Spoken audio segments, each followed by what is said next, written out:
Shalom, salam sejahtera bagi kita semua. Terpujilah Allah yang masih memberikan kita nafas hidup, kesehatan, dan kekuatan sehingga kita boleh kembali bertemu dalam renungan kita pada hari ini. Dan renungan kita pada hari ini terambil dari Ayub pasal yang pertama sampai pasal yang kedua. Dan secara khusus saya akan bacakan bagi kita dalam ayat yang ke-13. Firman Tuhan, lalu mereka duduk bersama-sama dia di tanah selama 7 hari 7 malam. Seorang pun tidak mengucapkan sepatah kata kepadanya, karena mereka melihat bahwa sangat berat penderitaannya. Amin. Tema renungan kita pada hari ini adalah mengapa orang benar menderita. Saudara yang kekasih di dalam Tuhan, jika kita melihat di dalam pembacaan kita di ayat yang pertama sampai ayat yang ketiga, di situ dijelaskan bahwa Ayub adalah seorang yang kaya, tetapi ia tidak hanya kaya, ia juga memiliki pribadi yang luar biasa. Ia seorang yang saleh, ia takut akan Tuhan, ia hidup benar, dan ia menjauhi kejahatan. Saudara yang kekasih di dalam Tuhan, lalu dalam pembacaan kita selanjutnya kita melihat bahwa Tuhan mengizinkan penderitaan yang berat menimpa Ayub. Jika kita melihat penderitaan yang dialami Ayub, sungguh amat berat. Ayub mengalami penderitaan yang luar biasa. Ia kehilangan harta, tidak hanya kehilangan harta, tetapi ia juga kehilangan anak-anaknya. Bahkan ia mendapatkan penyakit. Jika kita melihat bahwa begitu berat penderitaan yang dialami Ayub, sedangkan kita melihat bahwa Ayub adalah seorang yang benar, seorang yang saleh, dan ia takut akan Tuhan. Lalu mengapa Tuhan mengizinkan penderitaan berat itu yang dialami oleh Ayub? Saudara yang kekasih di dalam Tuhan, ada dua hal alasan mengapa orang menderita pada umumnya. Yang pertama karena akibat dari kejatuhan Adam dan Hawa. Yang kedua adalah akibat dari perbuatan kita sendiri. Dan dalam peristiwa Ayub, dalam peristiwa yang dialami oleh Ayub, pertanyaan mengapa orang benar menderita, ada 3 hal yang perlu kita ketahui bersama. Yang pertama adalah bahwa status kita sebagai anak Tuhan tidaklah menjamin bahwa kita bebas dari masalah dan tantangan, bahkan cobaan hidup. Sejak kita lahir sampai kepada kita meninggal, tentunya dalam perjalanan kehidupan kita akan menemui berbagai tantangan, berbagai pergumulan, bahkan berbagai cobaan hidup dalam perjalanan kehidupan kita.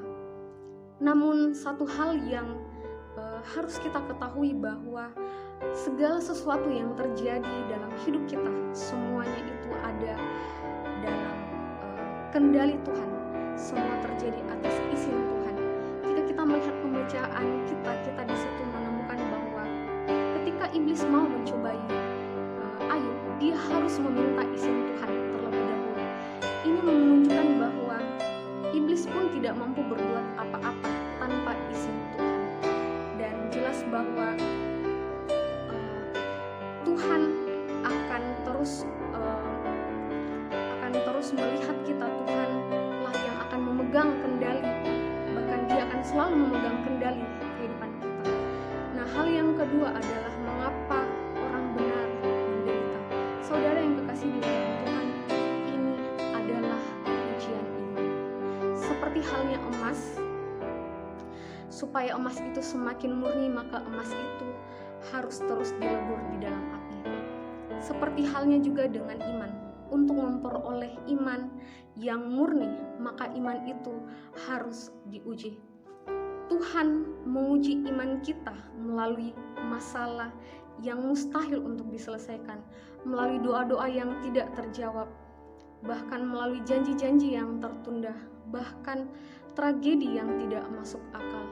Saudara yang kekasih di dalam Tuhan, sebagian besar orang beriman diizinkan Tuhan untuk mengalami lembah-lembah emosi dan rohani yang dirancang untuk menguji iman dalam wadah pengujian. Mengapa? Karena iman memiliki kedudukan yang tertinggi dalam prioritas Allah. Dalam Ibrani 11 ayat yang ke-6 dikatakan bahwa tanpa iman mustahil kita dapat menyenangkan Allah. Lalu apakah iman itu? Iman dalam Ibrani 11 ayat yang pertama bahwa iman adalah dasar dari segala sesuatu yang kita harapkan dan bukti dari segala sesuatu yang tidak kita lihat. Jadi tekad untuk percaya ketika buktinya tidak kita lihat dan ketika pertanyaan tidak dijawab merupakan inti dari hubungan kita dengan Tuhan. Saudara yang kekasih di dalam Tuhan, tentu saja Tuhan tidak akan berbuat apapun untuk menghancurkan kebutuhan akan iman. Sebaliknya, Tuhan akan menuntun kita melewati masa-masa pengujian secara khusus untuk mengolah iman kita semakin bergantung kepada Dia.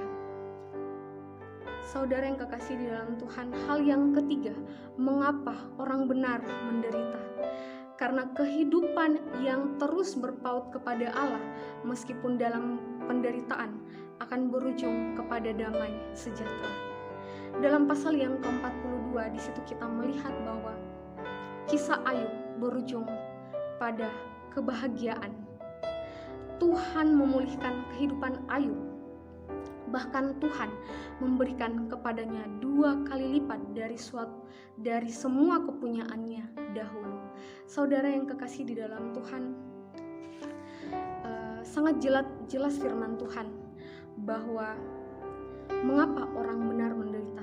Yang pertama karena status kita sebagai anak Tuhan bukan berarti bahwa kita bebas dari penderitaan, bebas dari masalah, tetapi satu hal yang pasti bahwa Tuhan tetap memegang kendali kehidupan kita. Dan hal yang kedua adalah karena ini adalah ujian iman kita. Dan yang terakhir adalah karena kehidupan yang terus berpaut pada Allah meskipun dalam penderitaan akan berujung kepada damai sejahtera. Kiranya Allah Kudus menolong kita untuk dapat melakukan firman Tuhan dalam hidup kita. Terpujilah Kristus dan firman-Nya.